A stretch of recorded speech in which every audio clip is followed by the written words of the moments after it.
একদিন ঘুম ভেঙে দেখি স্বপ্নতন্ত্রের কফিনে পেরেক ঠুকছে 3টি সারমেয়। ত্রিশূলে লটকানো সাম্যবাদের ছিন্নমুন্ডু বাদ্যের তালে তালে হাওয়ায় দুলছে। বাঙালি জাতীয়তাবাদের উৎপাটিত অক্ষি কোটরে স্ফীত হচ্ছে বিষধর উইয়ের ঢিবি।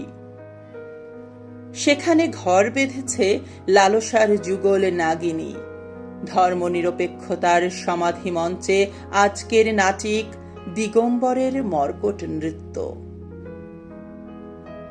নষ্ট গলির নপুংসকেরা বসে আছে সহস্র বছরের পথের বাঁকে বাঁকে। 3টি শ্বেতদানব আমাকে দুর্নিবার টানছে। একদিন পিছনে ফিরে তাকাই, দেখি লুণ্ঠিত জননীর পদতলে পড়ে আছে রক্তরঞ্জিত একটি সদম্ভ লাশ। বিদীর্ণ বুক তরঙ্গায়িত হল, মহাপ্লাবন মিশে গেল বঙ্গোপসাগরে। আমার বুক কেঁপে ওঠে। সবকিছু সহ্য করা যায়।